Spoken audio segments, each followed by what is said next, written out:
Sometimes Vermont just decides to show you something you didn't come looking for. Last weekend, I drove up to Sterling Pond thinking this was going to be a solid hike. Some good footage, maybe a creemee at the end. And it was all of that. It just came with a few extras I didn't put on my itinerary. I didn't plan any of what you're about to see, and that's kind of the whole point. This is not my car. This is a Chevy Trailblazer, a car that I would not recommend. But more on that later. Sterling Pond sits on top of a mountain in Morrisville, Vermont, about an hour from Burlington. It's one of those drives where you kind of forget you're going somewhere specific because the route itself is just really gorgeous.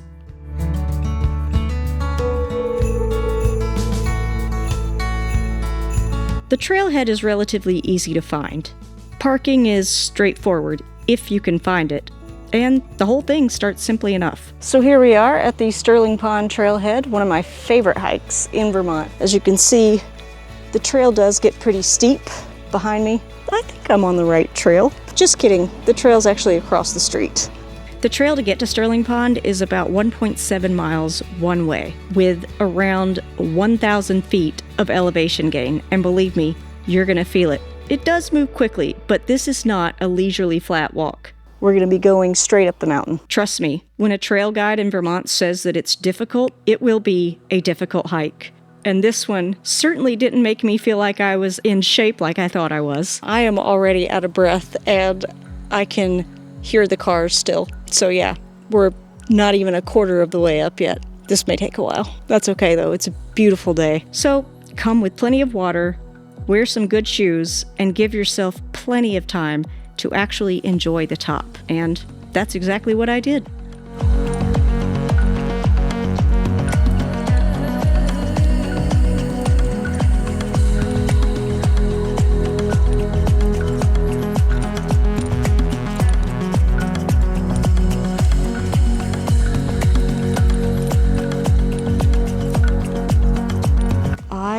Absolutely love this trail. It is a bit crowded today because, well, it's Sunday and it's not too hot. If you do decide to travel to Vermont for a vacation, be sure to hit the trails on a day that's not a weekend. As you can tell, the trails are extremely crowded on the weekends. And bring your bathing suit, which I did not do on this trip and quickly regretted it because jumping into a cold mountain pond after hiking over a mile straight uphill is just about as refreshing as a maple creemee at the end of your hike. And according to the girls I just passed, the mosquitoes aren't too bad up there because I forgot to put on bug spray when I got out of the car. And I'm just realizing I probably should have worn my hat. I did put on sunscreen. I did not wear bug spray. If you haven't seen my bug spray testing videos, go check those out. I've yet to find a natural bug spray that actually works, but I've heard that chewing raw garlic can get rid of mosquitoes. I mean, keep them away. I tried it once and I really thought I was gonna vomit. Well, I could only choke down about half a clove of raw garlic because, you know, you're supposed to chew it whole, and it was just way too pungent. Let's hope the mosquitoes aren't too bad. Okay, so far the mosquitoes haven't been too bad, but I think I've just been lucky.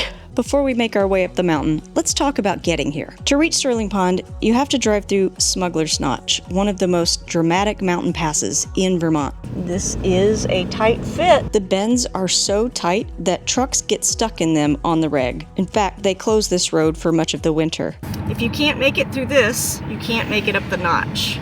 Yet trucks get stuck here all the damn time. Which brings me back to the car. Mine is in the shop, so I'm driving a Chevy Trailblazer today, and I have thoughts on this. Here's another fun thing.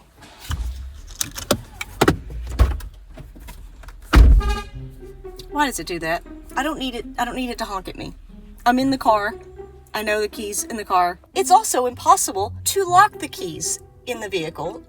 Chevy, get it together. Also, this is a fun feature. Okay, so, you know, maybe I should rest my arm here. No, I can't really reach that, but if I want to reverse, this is in the way. I mean, what were you thinking, Chevy? Check this out.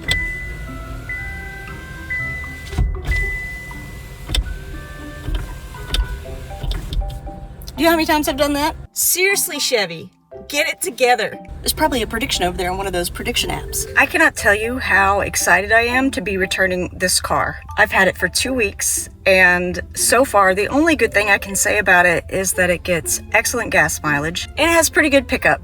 But other than that, it's uncomfortable. There are so many design flaws, it's ridiculous. So if you don't mind sacrificing comfort to save a little bit on gas, this is your car. Otherwise, do not buy this car. I know that adding my consumer roast report in the middle of this video seems random, but this is a comedy channel. And if I can save someone from potentially making the worst purchase they have ever made, if you're looking at this car, I would seriously consider another vehicle. It's totally worth losing some viewers there. And now, back to making our way up a mountain. We are almost to the pond. Going up will definitely take you much longer than going down, mainly because there are no switchbacks. Yeah, I'm telling you, Vermont doesn't mess around with hiking trails, so I highly recommend taking regular breaks on your way up. I can't believe how out of breath I am, y'all. One thing I wanted to quickly mention, when you are hiking in Vermont, be sure to look for the blazes, no matter what color they are. There should be blazes like this on all the trails. Sometimes they're on a tree, sometimes they're on a rock, but it is very easy to get off on a false trail, especially here in Vermont, because there's a lot of wildlife and they make their own trails. And you might think that it is a marked trail, but it's not. So be careful of that. And after about halfway, you'll probably start to wonder if you're near the top. I think we're almost to the top. Like every few steps. Okay, I think where those green trees are is the top. Let's hope so. And the answer is most likely no. Well, I thought we were almost there. Nope. At least not until you see the path leading down to the pond. It looks like we have a little ways to go, but trust me, it's well worth it. We have finally made it to the top. The only injury is the giant bruise I'm gonna have on my side of my hip where I fell on the rock. Oh yeah, one final tip. The rocks can get very slippery, even if you think you're sure-footed. In fact, I slipped near the top and hit my knee pretty hard, mostly because I was trying to save my new camera. Okay, phone's not cracked. Camera's not cracked, surprisingly. Looks like the microphone's still working. So just be careful on the rocks, especially if you have small children, or an adult who just wants to whine. My knee hurts. So we finally made it to the top. And yes, those are ski lifts. I can't really tell you much about them because I didn't learn to ski in the womb like most Vermonters, and I don't get to the top of mountains sitting comfortably in a chair. I hike, and I hiked every step of the 1,000 feet of elevation gain to get to this picture-perfect pond. So I'm standing here, taking it all in, and I look down, and there it is. This tiny, unassuming little plant just sitting on a rock like it owns the place. And the crazy part is that I never would have found it if I didn't overhear this hiker pointing them out to other people. Right there. And he was just as curious about my tiny camera as I was about this tiny plant. Oh, what is this? This is the DJI Osmo Pocket 3. I just did a review on this camera, so I've got it on the brain. DJI office product or something like that. I don't know. If you've watched my DJI Osmo Pocket 3 review, here's another perk to this camera. It's a conversation starter. This is a sundew, a flesh-eating plant sitting at 3,000 feet at a ski resort in Vermont. And once I realized what I was looking at, I couldn't walk away. This plant built a death trap. Those sticky little hairs catch insects and slowly digest them, like a Venus flytrap. Feed me now! And that's how it survives in soil so poor it can't get nutrients any other way. But wait, if it kills everything it touches, how does it reproduce? And here's where it gets genuinely clever. The sundew grows its flowers on a tall, separate stalk, way above the sticky death trap. Bees pollinate the flower up top, completely safe, while the traps do their work down below, where only crawling insects and low-flying gnats wander into range. The plant essentially built an elevator to separate friends from food, and that separation is deliberate evolutionary design. A sundew that trapped its own pollinators would eventually die out, so the ones that grew taller flower stalks survived and passed that trait on. The result is a plant with two completely different interaction zones working simultaneously. In other words, this tiny plant figured out how to kill and protect at the same time. That's a smarter survival strategy than most things on the mountain, including the skiers. Charles Darwin was so obsessed with sundews that he fed them cheese and hard-boiled eggs by hand. In fact, Darwin said he cared more about this plant than the origin of all species. I get it. I've been standing here for 20 minutes and I haven't checked my phone once. But seriously, The godfather of evolution treated these plants like pets, and I just stumbled across one at a ski resort in Vermont. That alone deserves a like, don't you think?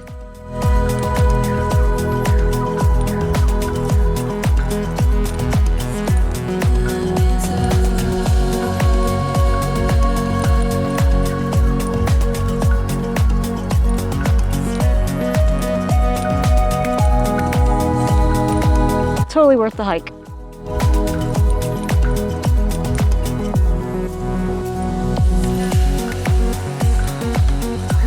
And now it's time for a creemee. Yeah, going down is so much easier, and you will be so happy that you did this hike because that pond makes every step worth it.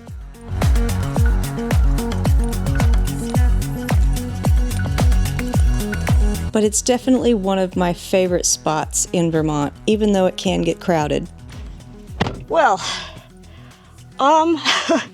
that was quite the hike. I'm gonna go see if those bathrooms are open. I did stop for a maple creemee on my way home. Here we are at Palmer's, but you'll have to wait until the next video for the full review because in my maple-obsessed opinion, Palmer's Lane in Jericho makes the best maple creemee in Vermont. What is a creemee and why are there 4 E's in it? Well, I'm gonna explain that too. So make sure you're subscribed because I'm not just reviewing one creemee stand. I'm on a quest to find the best maple creemee in Vermont. And so far, Palmer's is setting the benchmark for the creemee off. No, that does not sound good. We can't call it that. I'm gonna think of a better name. The Creemee Chronicles? No, that's bad. Creemee State. Oh. Hey, maybe you can help me come up with a name for this series. Drop a comment with your suggestions. And if you enjoyed this one, hit the like button. Share it with someone who needs to get outside. Don't forget to subscribe and turn on notifications so you don't miss my search for the best maple creemee in the state. The maple creemee was delicious. Please stay tuned for the full review of Palmer's Maple Creemee. Thank you for watching. Until next time, stay unleashed. Haven't showered anything today. Don't really care. Have to film this now because I've had it, Chevy. My lower back has been killing me, and I know it's the seat in this car because that's the only thing that's changed in the last 2 weeks. This is not my car. My car is getting fixed. You don't need to know this. What you need to know is do not buy a Chevy Trailblazer. It's that uncomfortable. I don't know what year this is. Just everything about this car. Now, I know that cars are typically not made for women, but this is not a visor. If I have to sit on a stack of damn books in order to be able to see in front of me, it's not a sun visor. It is a piece of plastic at that point.